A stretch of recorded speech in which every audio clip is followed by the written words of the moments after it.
दोस्तों, आज से हजारों साल पहले दुनिया पर बसने वाले इंसान इस बात पर यकीन रखते थे कि हमारी ये ज़मीन इस कायनात में नज़र आने वाली हर चीज़ से बड़ी है। और ये भी माना जाता था कि सूरज और बाकी के सितारे ज़मीन के गिर्द चक्कर लगाते हैं। इस पर सवाल खड़ा करने वाले को कड़ी से कड़ी सज़ा सुना दी जाती थी, क्योंकि उनका ये मानना था कि इस पर सवाल उठाना गोया भगवान यानी खुदा को चैलेंज करना है। लेकिन वक्त के साथ साथ जैसे जैसे साइंस ने जन्म लिया तो हमें मालूम हुआ कि आखिर हमारी जगह इस कायनात में कहाँ है। नाजरीन, आज आप अपनी सारी परेशानियां भुलाकर हमारे साथ एक सफ़र पर चलिए, जिसको हम अपनी ज़मीन से लेकर कायनात के आखिरी हिस्से तक तय करेंगे। तो चलें इसका आगाज करते हैं।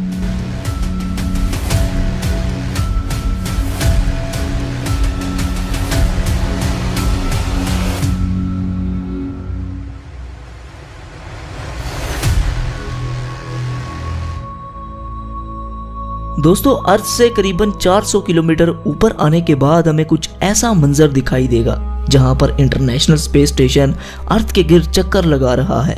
ये इंसानों का स्पेस में बनाया गया सबसे बड़ा स्टेशन है, जिसे आपने कई हॉलीवुड मूवीज में भी देखा होगा।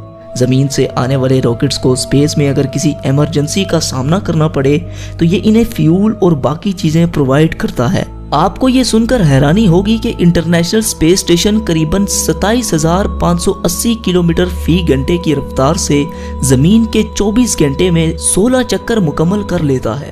और अब हम लोग चांद पर पहुंच चुके हैं। चांद से आपको जमीन का नज़ारा कुछ ऐसा दिखाई देगा। चांद के सरफेस को देखकर ऐसा लगता है कि पिछले कई अरब सालों में इसने कई एस्ट्रॉइड्स की मार को झेला है।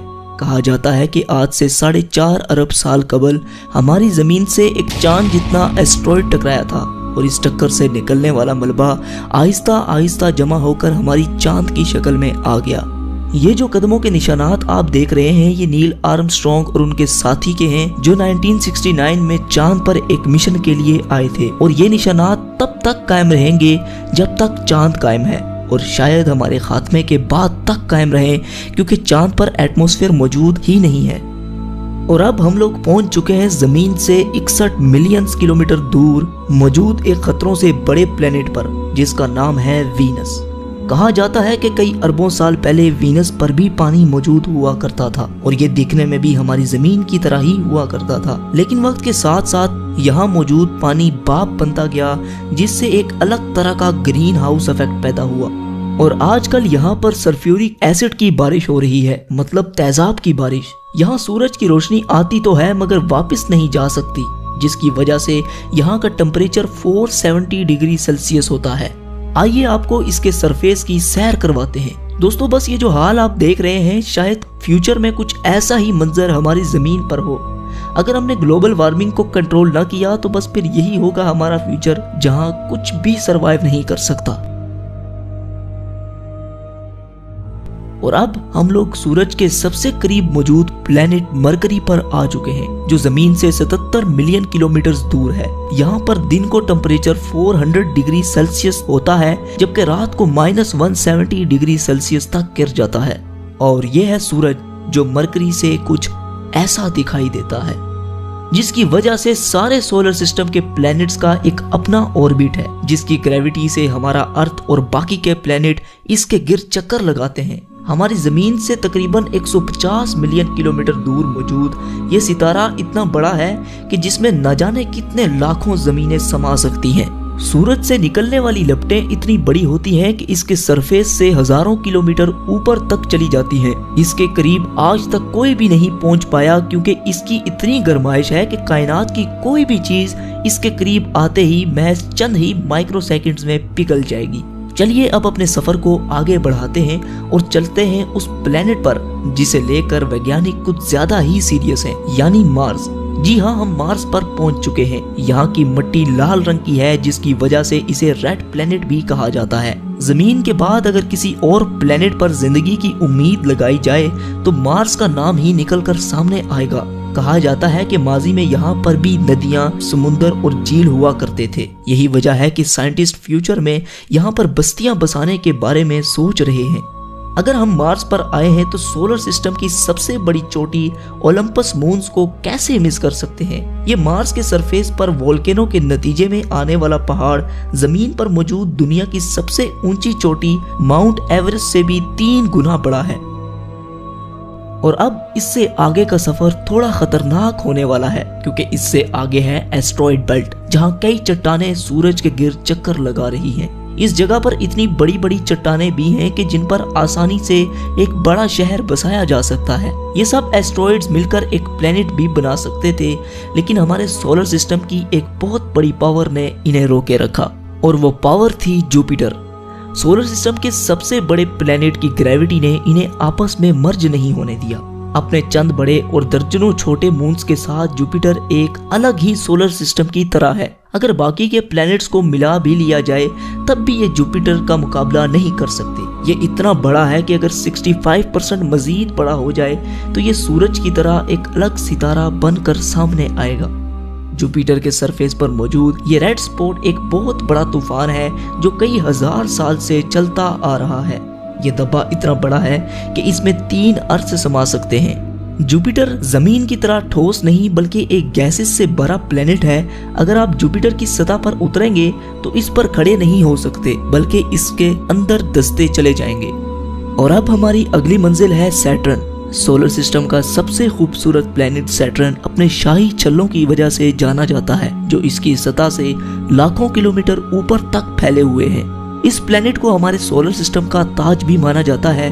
करीबन 62 चांद सैटर्न का चक्कर लगाते हैं। इनमें टाइटन सबसे बड़ा और एक मशहूर चांद है। टाइटन का एक अपना एटमॉस्फेयर भी है और इसके सरफेस पर नदियां, समुंदर और झीलें भी मौजूद हैं, जो पानी के नहीं बल्कि नेचुरल गैस के हैं। बिल्कुल हमारे अर्थ की तरह नजर आने वाले इस चांद के बारे में अंदाजा लगाया जाता है कि जब कई अरब साल बाद सूरज एक रेड जायंट बन जाएगा तब टाइटन एक हैबिटेबल जोन में होगा, यानी टाइटन उस वक्त रहने के काबिल होगा। दोस्तों, हम बातों ही बातों में अपने घर से इतना दूर आ चुके हैं कि यहाँ से अर्थ कुछ ऐसा नजर आता है।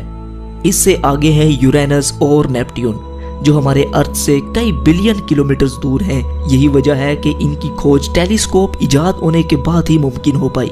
इन प्लैनेट से आगे है क्यूपर बेल्ट, जो पिछले एस्ट्रॉइड बेल्ट से 20 गुना चौड़ी और लगभग 200 गुना बड़ी है, जिसमें करोड़ों की तादाद में कॉमेट्स, पत्थर और बर्फ से बने ऑब्जेक्ट्स मौजूद हैं, और हमारा प्लूटो इन्हीं में से एक है।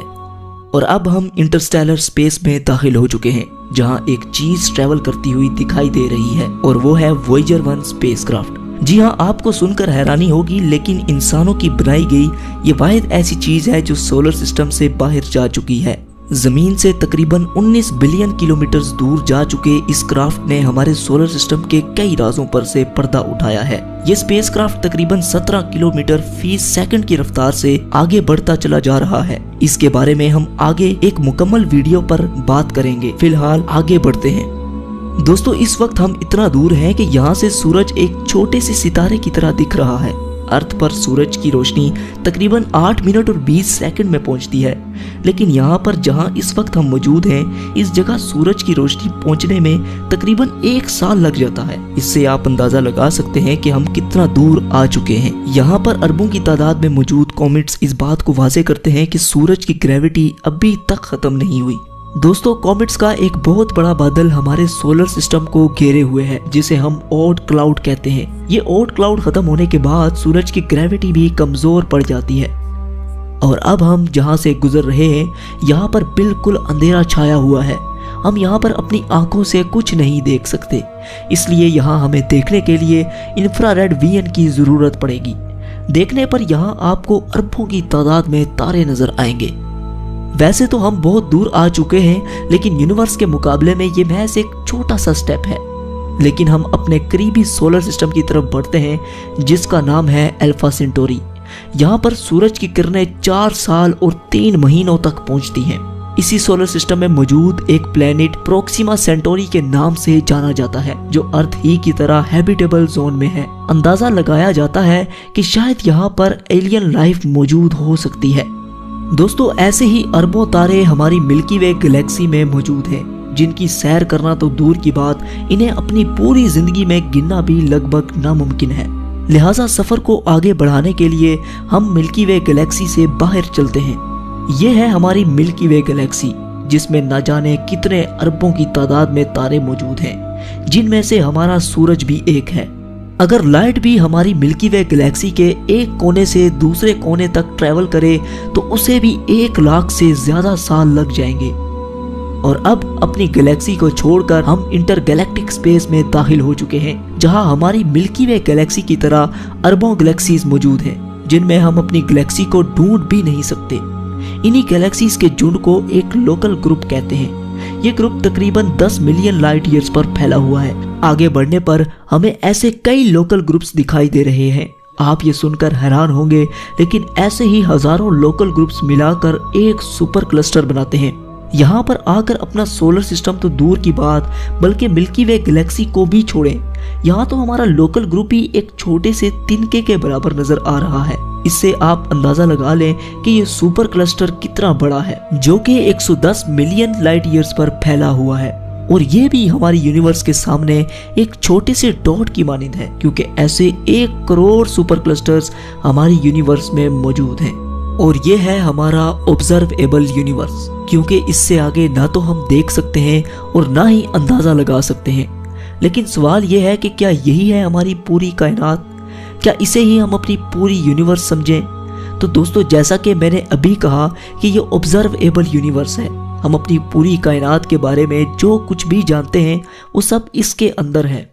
हो सकता है कि हमारी कायनात इससे भी बड़ी हो, लेकिन फिलहाल हम इतना ही जान पाए हैं। हमारी यूनिवर्स कितनी बड़ी है इसके बारे में हम कुछ भी नहीं जानते। दोस्तों, साइंसदानों का ये भी मानना है कि हमारी यूनिवर्स के अलावा कई और यूनिवर्स भी हो सकती हैं, जिनका हमें कोई अंदाजा नहीं। तो दोस्तों, आपका ये सफर कैसा रहा? हमें नीचे कमेंट सेक्शन में जरूर बताइएगा।